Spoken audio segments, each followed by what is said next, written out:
जी hello comrades friends.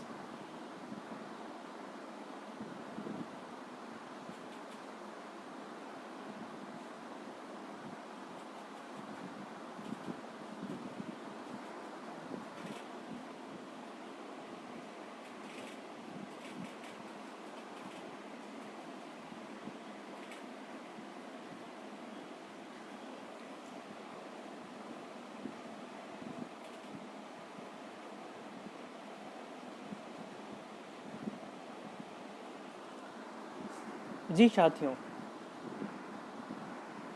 कुछ लोग जुड़े हैं और कुछ लोग जुड़ेंगे, जो अभी सुन रहे हैं हमें और जो सुनेंगे बाद में। आप सबों को मेरा सलाम नमस्कार। साथियों, आज जो विषय है, जिस विषय पे हम चर्चा करने जा रहे हैं, वो विषय एजुकेशन, एम्प्लॉयमेंट और and its effect on the economy of Bihar ये विषय है। ये विषय एक बहुत ही इम्पॉर्टेंट विषय है।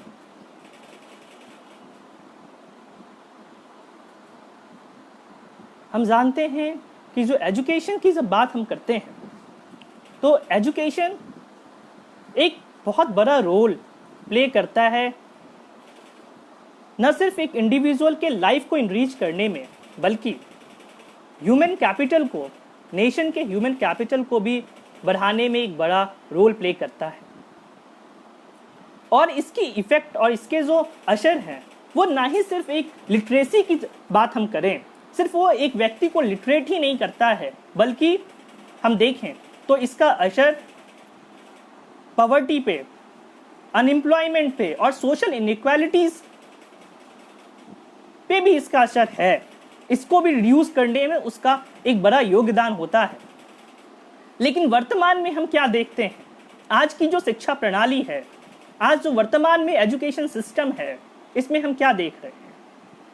बजाबते उन चीज़ों को, पॉवर्टी को, अनएम्प्लॉयमेंट को और सोशल इनइक्वालिटीज़ को ख़त्म करने के बजाय आज की जो एजुकेशन सिस्टम है वो रिप्रोड्यूस कर रही है इन सारे चीज़ों को।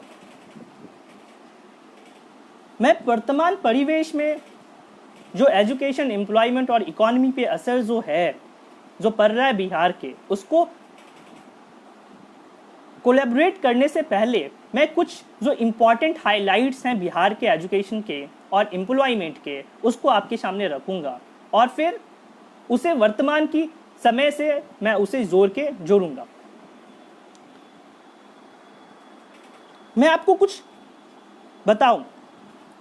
हम सब जानते हैं, जो बिहार में जो एजुकेशन की बात करें और जो खास करके हम बात करेंगे पब्लिक एजुकेशन सिस्टम की, तो हमने देखा, पिछले दिनों हमने देखा बिहार में बहुत सारे जो एग्ज़ाम हुए हैं, चाहे वो टॉपर्स घोटाला की बात करें हम, चाहे बिहार बोर्ड के और एग्ज़ाम हुए, हमने बिहार चीटिंग स्कैम की बात किया, उस समय भी छात्रों ने आंदोलन किए और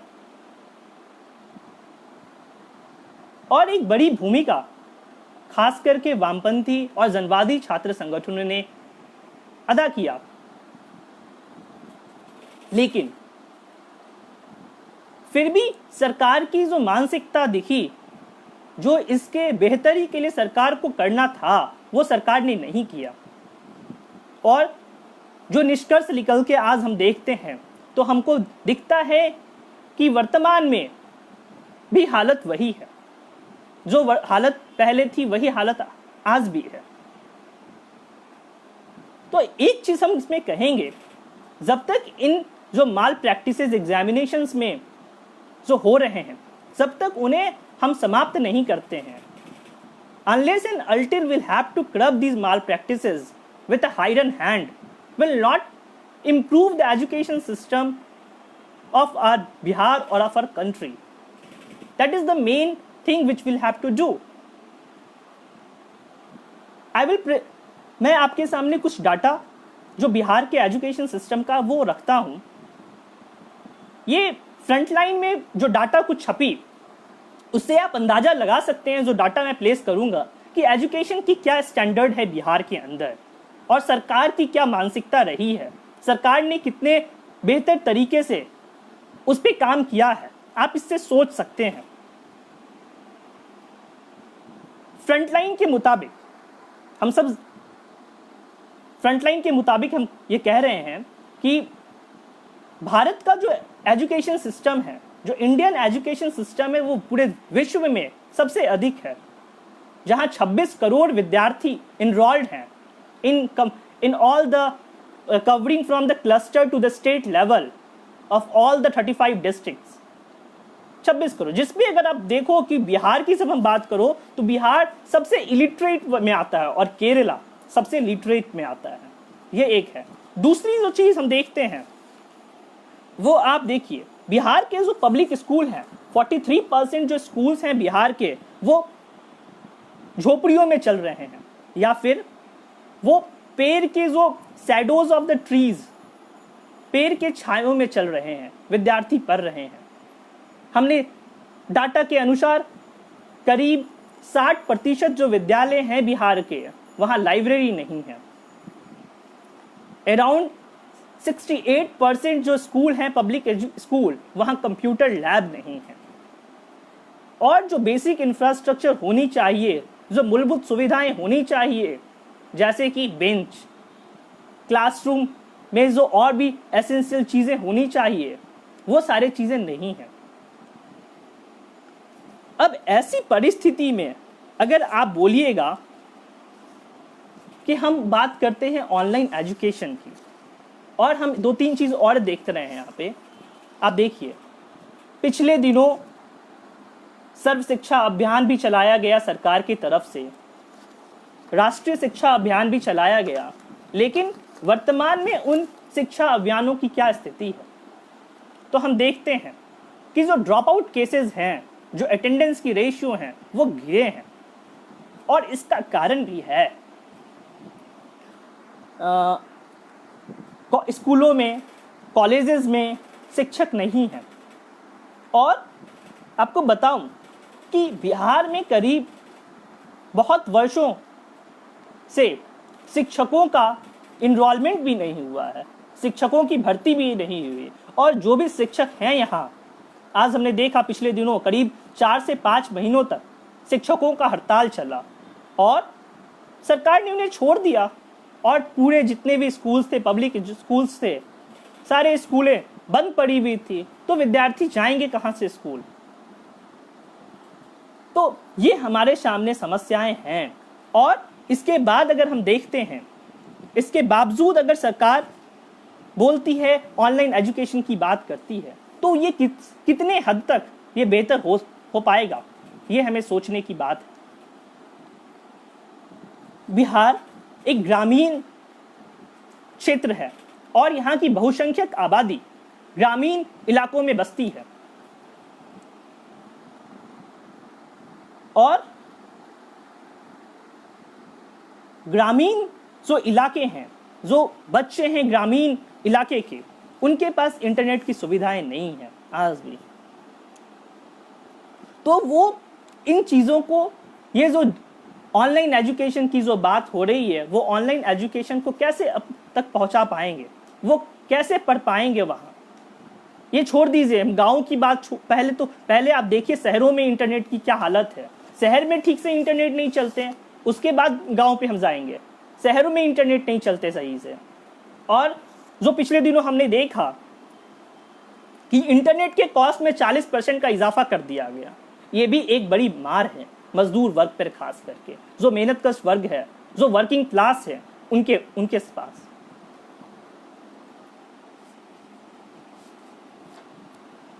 उसके बाद जो दूसरी समस्या है, जो सबसे महत्वपूर्ण समस्या जो है, वो है कि ऑनलाइन क्लासेस में जो पढ़ाई होती है, वो कितने विद्यार्थी उसे समझ पाते हैं। मेरे मुताबिक ये सिर्फ एक फॉर्मेलिटी के तौर पे ऑनलाइन क्लासेस रह गया है।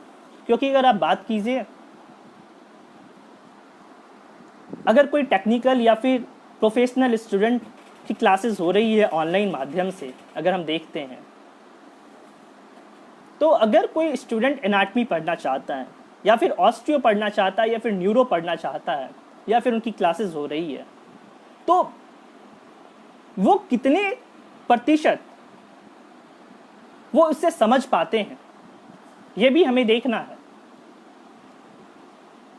मैं आपको पर्सनल एक्सपीरियंस के तौर पे बताऊं तो अगर आप एनाटॉमी पढ़ रहे हैं या फिर किसी बोन को पढ़ रहे हैं और किसी बोन की दो बोन अगर हम ले लिए और उसका कौन कहां से जुड़ रहा है, मतलब उसका इंसर्शन कहां हो रहा है, बोन का ओरिजिनेशन कहां हो रहा है, या फिर नर्व रूट की बात करें तो वो फाइंड आउट करना ऑनलाइन क्लासेस में ये पॉसिबल नहीं है। जब तक हम उस चीज़ों को जब तक उन चीज़ों को अपने सामने रखकर नहीं देखते हैं तब तक ये समझना आसान नहीं है। तो ये एक गंभीर समस्या हमारे सामने है और आज जो नई एजुकेशन पॉलिसी लाई गई है उन एजुकेशन पॉलिसीज के मुताबिक अगर हम देखें पूरी तरीके से इसे ऑनलाइन एजुकेशन की तरफ बढ़ावा दे रही है। संख्यक आबादी वो उससे वंचित हो जाएगा। और मैं आपको बताऊं इसी के रिपोर्ट के अनुसार मात्र 22 से 23% भारत पे जो लोग हैं वो इंटरनेट को एक्सेस करते हैं and the majority will not. समस्या हमारे सामने है।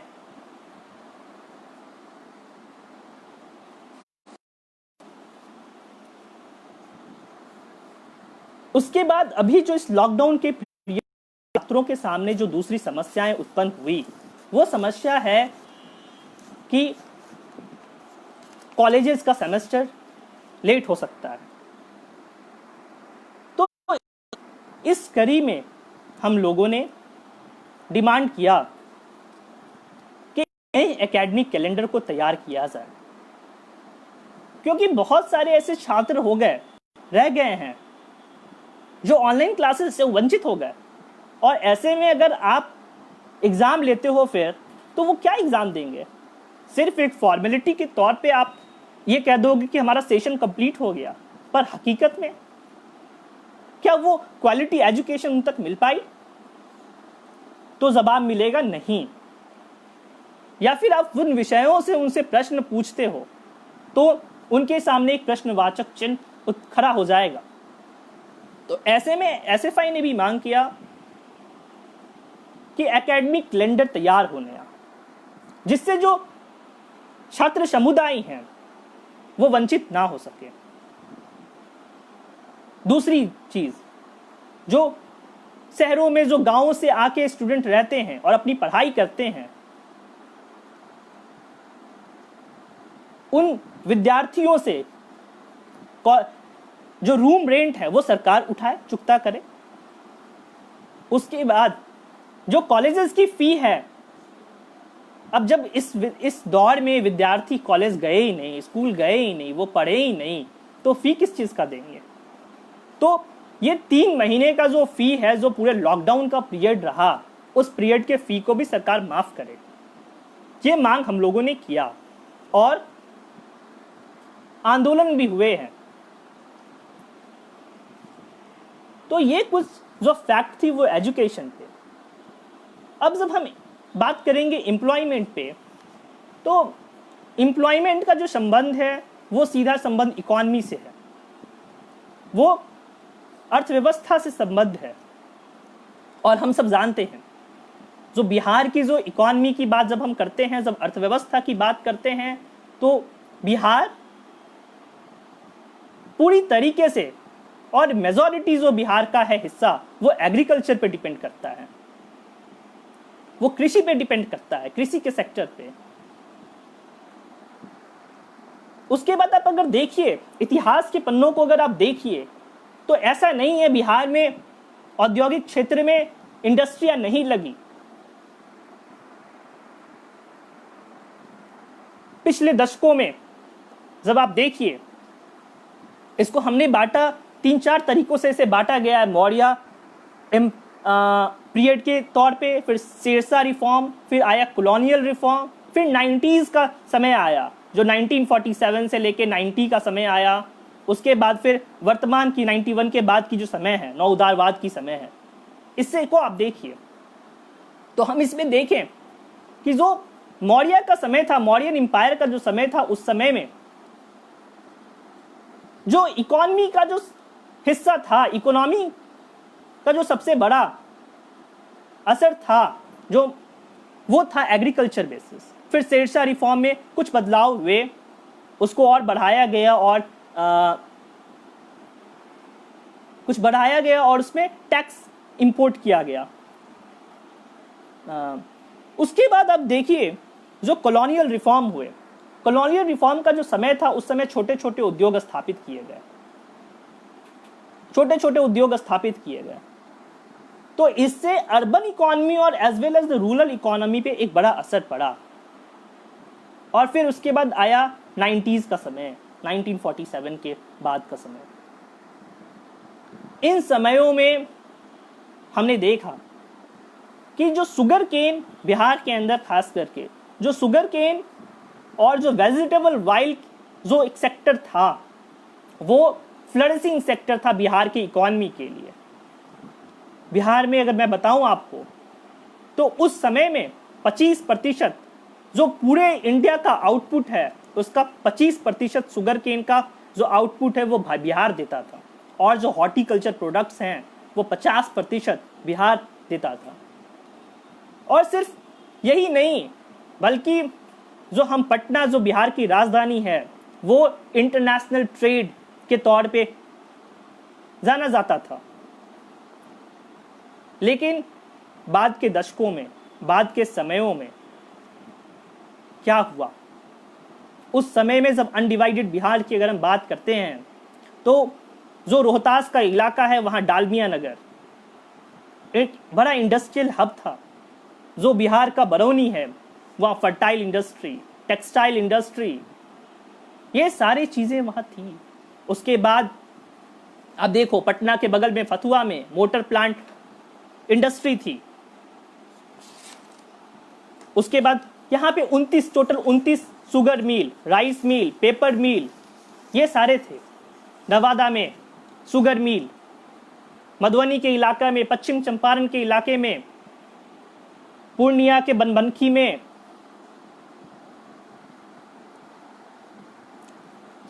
सैकड़ों मिल हैं। दरभंगा में अशोक पेपर मिल, सहरसा में, और अनेकों जगह उद्योग थे, जिसका इफेक्ट हमारे इकोनॉमी में पड़ा उस समय। लेकिन उसके बाद जब 91 का समय आया, जब नवउदारवाद, जब आप कहो नवउदारवाद आर्थिक नीतियां जब लागू हुई, जब भूमंडलीकरण का दौर आया, तब हमने क्या देखा? तब उस दौर में इन सारे उद्योगों पे ताले बंद होने शुरू हो गए, और जो क्रिमिनलाइजेशन था, जो अपराधीकरण थी, वो बढ़ी, और जो गांवों में जो सामंतवाद था, उन सामंतवादों में भी इजाफा हुआ। और ये जो नवउदारवादी आर्थिक नीतियां आई, उसका असर ना सिर्फ इस औद्योगिक क्षेत्र पे पड़ा है, बल्कि हर क्षेत्र के जो हर फील्ड पे इसका असर पड़ा। चाहे वो महिलाएं हो, चाहे वो छात्र हो, नौजवान हो, या फिर वर्किंग क्लास हो, या मजदूर वर्ग हो, हर लोग पे ये पड़ा, और उसका असर आज भी हम देख रहे हैं।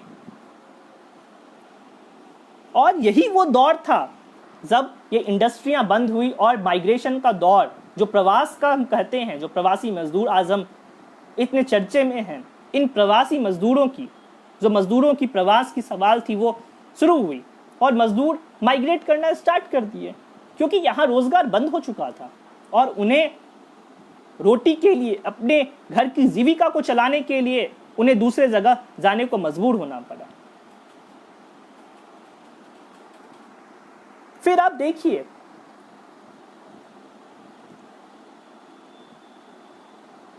मैं आपको याद दिलाऊं, आज जो वर्तमान में जो सरकार है, नीतीश सरकार, यही वो नीतीश सरकार है जब नवादा के शुगर मिल और जो ये मजदूरों का जो पलायन शुरू हुआ, जो बिहार में रोजगार की सवाल थी, क्राइसिस थी, उन सवाल को लेके 15 साल पहले उन्होंने आंदोलन छेड़ा और एक जन समुदाय का समर्थन उनको मिला कि लगा लोगों को कि एक रोजगार के अवसर हमें मिलेंगे और हम अपने राज्यों में ही रोजगार हमें मिल पाएगी और हम काम करेंगे।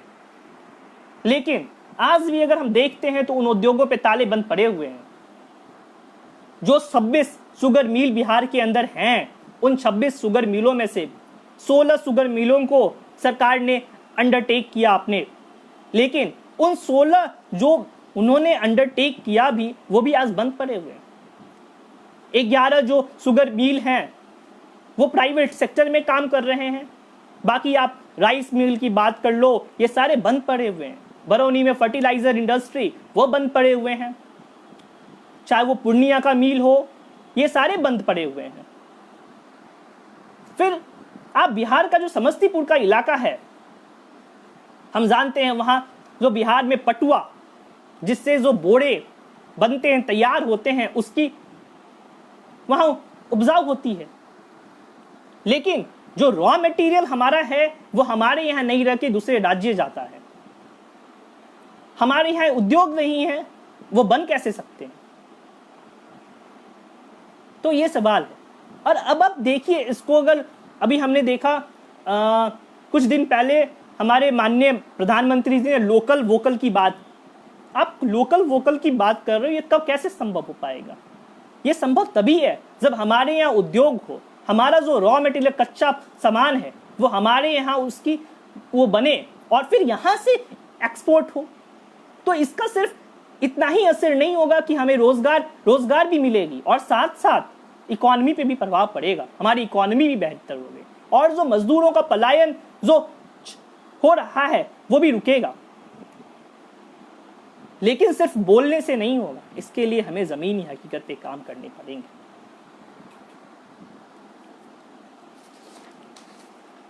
अब देखिए, इन सवालों को देखते हुए जो कुछ इकोनॉमी एम्प्लॉयमेंट की सवाल थे, इन सवालों को हम देखें और इसको हम वर्तमान में हम अगर देखें कि हमारे सामने चुनौतियां क्या, तो हम कैसे देखते हैं इसे हम दो रूप से देख सकते हैं। एक तो जो तत्कालिक रूप है और एक दूरगामी रूप। इन दो तरीकों से हम इसे देख सकते हैं। तत्कालिक जो हम बात कर रहे हैं वो बात क्या है? जो अभी पूरे देश स्तर पे जो सवाल उठ रहे हैं, आज जो ये समस्या लॉकडाउन के चलते जो उत्पन्न हुई है, इसमें जो पूरे देश में जो सवाल उठ रहे हैं वो सवाल क्या है? वो सवाल है रोटी के सवाल हैं, वो सवाल है रोजगार के सवाल हैं, वो सवाल हैं किस तरीके से लोग अपने परिवार का जीवन यापन करें, ये सवाल है। तो इनमें सरकार की नीतियां क्या रही हैं, क्या वे, और इसमें जो प्रभावित वर्ग है वो खास करके मजदूर वर्ग प्रभावित हुए हैं। और ये मजदूर वर्ग से मेरा संबंध सिर्फ वही मजदूर नहीं है जो उद्योगों में काम करते हैं, जो खेतों में काम करते हैं। इससे जो ऑर्गेनाइज सेक्टर हो या अनऑर्गेनाइज सेक्टर, ये दोनों मजदूरों पे उतना ही प्रभाव डाला है, ये वर्किंग क्लास पे उतना ही प्रभाव डाला है, इकोनॉमी पे वही प्रभाव डाला है। और हम जो बोलते हैं इस कोरोना से लड़ना, ये कैसे संभव हो पाएगा? ये तभी संभव था जब लोग अपने घरों में रहे। और ये कैसे होगा?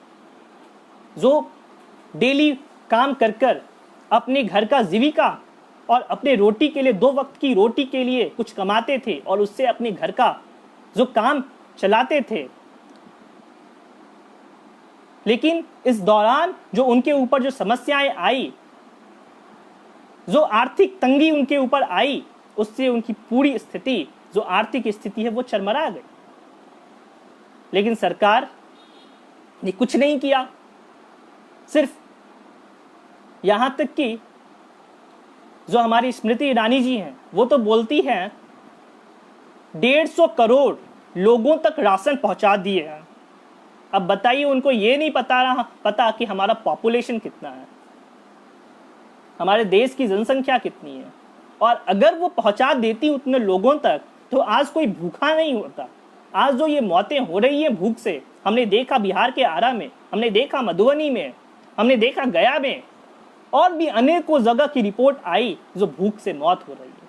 बहुत ही दर्दनाक घटना घटी जो हमने देखा, मुजफ्फरपुर रेलवे स्टेशन पे एक मां दम तोड़ दी और उसके छोटे से बच्चे चादर हटाते रहे। उन्हें यह नहीं पता था कि उनकी मां अब नहीं रही।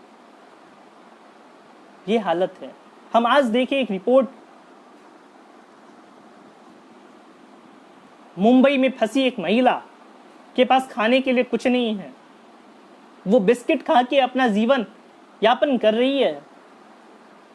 इसके अलावा हमने देखा जो मजदूर दूसरे जगहों से आ रहे हैं, वो किस तरीके से रास्ते में उनकी मौतें हो रही है। ट्रेन के पटरियों पे वो मर रहे हैं, ट्रेन के कोचों में। और ये तो हद हो गई। ये पता नहीं ट्रेन को जाना कहां है। दिल्ली से चली गया के लिए और चली गई अहमदाबाद, ये पता नहीं। जो बिहार की बेटी ज्योति अपने पिता को 1200 किलोमीटर का सफर कर कर वो साइकिल से आती है बिहार, उससे ज्यादा समय ट्रेन को लगता है बिहार पहुंचने में। इससे आप अंदाजा लगा सकते हैं जो वर्तमान की सरकार है वो क्या चाहती है, उसके लिए प्राथमिकताएं क्या है। तो ये हमारी जो प्रथम जो हमारी जो फर्स्ट जो प्रायोरिटी हमारे सामने थी जो है वो थे इन मजदूरों को बचाने का। क्योंकि अगर हमको इकोनॉमी को बेहतर करना है तो हमें इन मजदूरों को बचाना होगा। हमें राज्य और देश को बचाना है तो इन मजदूरों को बचाना होगा। क्योंकि सबसे बड़ी संख्या इन्हीं मजदूरों की है। यही मजदूर वर्ग हैं जो मेहनत कश वर्ग हैं, इनकी है। फिर अगर हम देखते हैं इसको दूरगामी लक्ष्य से, नजरिए से अगर हम देखते हैं तो अगर हमें रोजगार को बढ़ाना है, अगर हमें इकोनॉमी को बढ़ाना है, तो जो बंद उद्योग पड़े हैं, मैंने कुछ लिस्ट दिया, और भी बहुत उद्योग हैं बिहार में, उन उद्योगों को फिर से चालू करना होगा। और उन उद्योगों को चालू करना होगा। और जो समस्तीपुर के इलाके में जो हमने बोला, जो पटुआ की जो खेती होती है, उसके लिए आप हमारे यहाँ इंडस्ट्री लगाई, क्यों जाएगा हमारा रॉ प्रोडक्ट दूसरे जगहों पे? हमारा रॉ प्रोडक्ट हमारे यहाँ तैयार होगा और हमारे यहीं से एक्सपोर्ट होगा, तो इससे हमारी इकोनॉमी भी बढ़ेगी और हमारे रोजगार भी मिलेंगे लोगों को। और जो प्रवास करते हैं मजदूर, उस पर भी कमी आएगी और वो भी खुशी से अपने परिवार के साथ रह सकेंगे और 2 वक्त की रोटी अच्छे तरीके से वो मिल पाएगी। तो ये हमारे सामने चीजें हैं। और जो माइग्रेशन का समस्या मैंने बोला रुकेगा, उसके बाद एक चीज हम बोलें कि जो बिहार है वो बिहार कृषि आधारित बिहार है। तो इसके लिए जरूरी है बिहार में कृषि आधारित उद्योग स्थापित किया जाए। आज जो किसान जो खेती कर रहे हैं, उन्हें जो फसल उपजा रहे हैं वो खरीदने के लिए कोई लोग नहीं है, वो औने पौने दांव पे बेच रहे हैं उन्हें। आज जो बिहार के अंदर जो भी क्रय केंद्र हैं, वो क्रय केंद्र की क्या हालत है, वो खरीदने के लिए कोई लोग नहीं है। तो ये सवाल हमारे सामने है। आज आप देखिए, 2 दिन कल ही हम लोगों ने देखा कि जब ये पूरा देश रोटी मांग रहा है, तो हमारे जो शासक वर्ग हैं वो कर क्या रहे हैं? वो 70 लाख करोड़ खर्च करके बिहार में अपने चुनावी रैली की आगाज किए। अगर ये 70 लाख करोड़ वो लोगों को रोटी देने में लगा देते, तो मुझे नहीं लगता है बिहार के कोई भी लोग, कोई भी परिवार भूखा रहता। और ये जो समस्या, जो भूख से मौतें हो रही है, वो होती। लेकिन नहीं, वो 70 लाख करोड़ खर्च करके LED स्क्रीन्स लगाए जगहों जगहों पर, और अपने चुनावी प्रचार में वो जुटे। और इस दौर में जब हमारे देश में मात्र 22 से 23% लोग इंटरनेट को एक्सेस करते हैं, जो बहुसंख्यक आबादी हैं, ग्रामीण बिहार जिसे हम कहें, वो जो इंटरनेट की सुविधा से वंचित रह जाती है, तो ऐसे में हमारे राज्य के जो उप मुख्यमंत्री हैं वो सलाह दे रहे हैं कि हम ऑनलाइन चुनाव कराएंगे। ये कितनी शर्मनाक बात है। और यहां तक 29 मई को बिहार सरकार के जो पुलिस हेडक्वार्टर है वहां से चिट्ठी निकलती है और ये कहा जाता है कि बिहार सरकार जो प्रवासी मजदूर आ रहे हैं उन्हें रोजगार देने में असक्षम है। इसलिए जो जन समुदाय का सरकार के खिलाफ जो गोलबंदी होगा, जो वो अपनी समस्याओं को लेकर आवाज उठाएंगे, उन्हें दबाने के लिए आप दल और बल का प्रयोग करिए, के लिए तैयार हो जाइए। ये कितनी शर्मनाक बात है। अगर आप ये समय आप रोजगार को सृजित करने में लगाते तो बेहतर होता, बजाबते मजदूर वर्ग पे हमला करने के। तो आज हमें इन सारी चीजों को सोचने की जरूरत है और हमें यह भी देखना होगा, सिर्फ ये आज का सवाल नहीं, हमें यह भी देखना होगा जिस तरीके से इन्होंने अपनी जो पॉलिसियां, जो शासक वर्ग अपनी जो राजनीतिक पॉलिसी है उनकी, वो बनाने के लिए जो हमले तेज किए हैं और खास करके इस लॉकडाउन के पीरियड के अंदर उन्होंने जो गलत इस्तेमाल करना शुरू किया है इसके लिए हमें लोगों को जागरूक करना पड़ेगा और हमें सरकार की इन नीतियों के खिलाफ, जो जनपक्षी नीतियां हैं उनकी, उन नीतियों के खिलाफ गोलबंद करने की जरूरत है और आवाज उठाने की जरूरत है।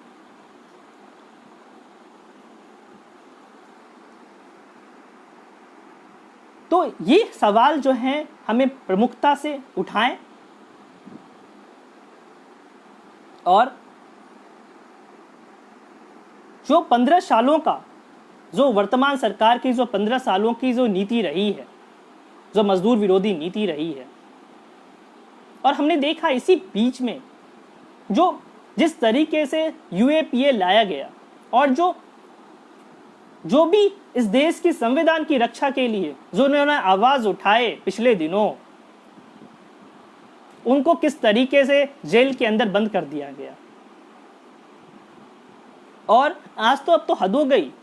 अब तो ये जो हमारी डेमोक्रेसी है, जो हमें अधिकार है बोलने का और लिखने का, उस पे भी हमले शुरू हो गए हैं। हमने देखा 2 दिन पहले हमने देखा आउटलुक में कि असम के अंदर एक लड़के को यूएपीए के तहत गिरफ्तार कर लिया गया। और क्या था और क्या लिखा गया, एनआईए के रिपोर्ट में लिखा क्या गया कि उसने लेनिन की फोटो लगाई थी और लाल सलाम और कॉमरेड लिखा था अपने फेसबुक अकाउंट पे। आपको बताऊं, ये जो लेनिन के नाम पे विवाद और जो उनकी मूर्तियों को इन लोगों ने तोड़ा पिछले दिनों भी, वो लेनिन के बारे में जब आप पढ़िएगा तो जब भगत सिंह को जब फांसी दी जा रही थी, जिस समय वो लास्ट टाइम जब पूछा गया उनसे कि चलिए आपका समय हो गया है, तो उन्होंने बोला अब अभी एक क्रांतिकारी दूसरे क्रांतिकारी से मिल रहा है, और वो लेनिन की किताब पढ़ रहे थे। और आज ये लोगों के जो लोकतंत्र है, लोगों का जो अधिकार है, उन अधिकारों को छीनने की कोशिश कर रही है। तो आज इसके लिए हमें जागरूक होना पड़ेगा और संघर्ष करना पड़ेगा और इसका कोई विकल्प नहीं है। ये संघर्ष के रास्ते ही हम इस देश को और राज्य को बचा सकते हैं। इसीलिए समय बहुत हो गया, इसीलिए अब मैं बस यही आप लोगों को कहूंगा कि आप भी इन जनपक्षी जो सरकार की जो रवैया रही है उसके खिलाफ लोगों को एकत्रित करें, एकजुट करें और एकजुट कर ही हम इस सरकार को एक जवाब दे सकते हैं। बहुत बहुत धन्यवाद, आप लोगों ने बहुत पेशेंस के साथ सुना। बहुत बहुत धन्यवाद।